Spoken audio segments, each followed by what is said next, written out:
Hello and welcome to today's English lesson. My name is Stuart. In today's lesson, we're looking at words that we associate with the digital economy. Let's go to the intro. Now, today, as I said, we're looking at words that we associate with the digital or the new economy. Now, this is a concept that is very, very common nowadays. If you read newspapers, if you listen to the news on the television, on the radio, etc., you can see this particular concept of the digital or the new economy in a lot of news. So we need to understand some of the concepts that we use in English when we talk about the digital or the new economy. Now, the digital economy obviously is the economy that we associate with the internet. The internet, of course, has become very, very popular to do business in the last 10, 15, 20 years. And all of these traditional businesses are adapting to the new economy or the digital economy.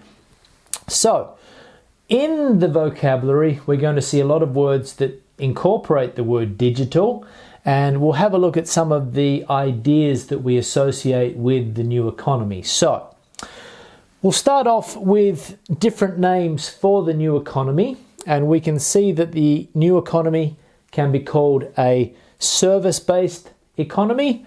It can be called a sharing economy, and when we talk about sharing, we talk about ride sharing or home sharing, and a couple of these ideas would be Uber or Airbnb, the companies that are sharing companies with part of the sharing economy. We have a collaborative economy, and it's also called an on-demand economy as well.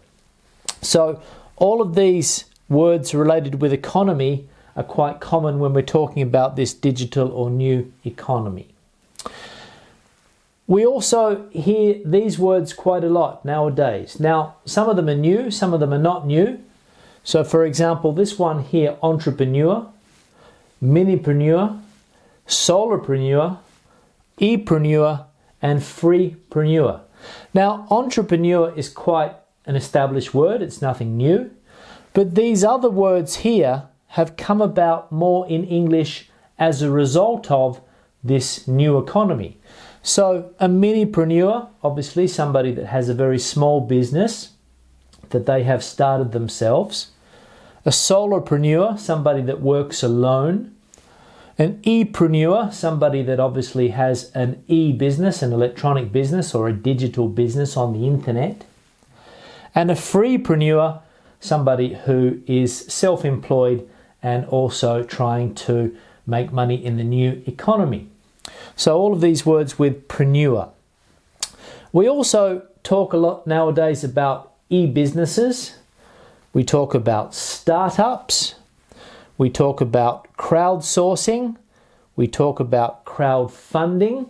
So crowdsourcing and crowdfunding, where you use the internet in order to outsource jobs or fund projects. You get money for projects, crowdfunding.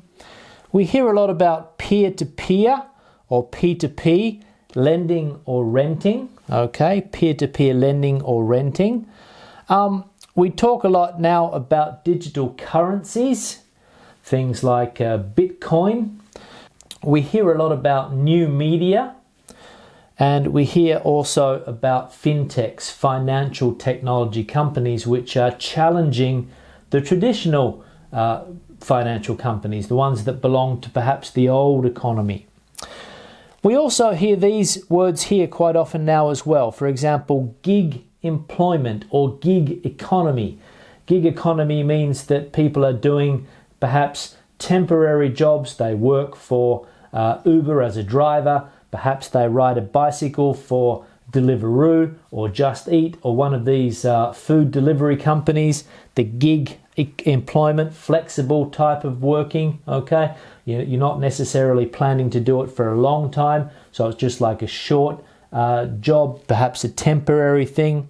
And we also hear this concept as well of digital nomads, people that only need a computer. They can move wherever they want and they can make money on the internet by having a blog, or perhaps they do some other type of online business. Digital nomads, they're flexible, they move around a lot. So the digital currencies, new media, fintechs, as I said before. We also hear nowadays a lot about robotics, AI, artificial intelligence, and VR, virtual reality. These are three concepts that we can also hear quite a lot. We can also hear some of the negative aspects as well, okay? Disruptive technology. A lot of these new technologies are disruptive to the traditional businesses. As I said before, banks, for example, traditional telephone companies, some of them struggle. Kodak is an example of a company that went, it didn't disappear, but it had problems to survive because of the disruptive technology.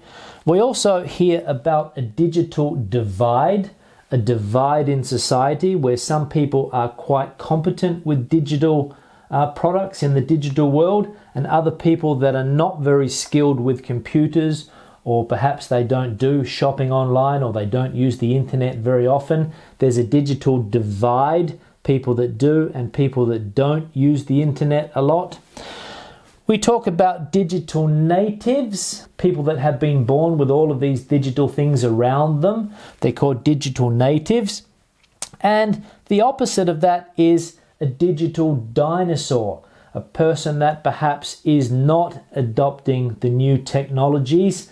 Perhaps they're not using them, perhaps they don't want to use them, perhaps they can't use them because their brain doesn't work as well as it should anymore, so they become digital dinosaurs. You ask them a question about any one of these things and they have no idea because they don't participate in the digital or the new economy. So all of these words we can use when we talk about the new or the digital economy in English. Now, thank you very much for watching the video. If you have any questions or comments, please leave them in the section below.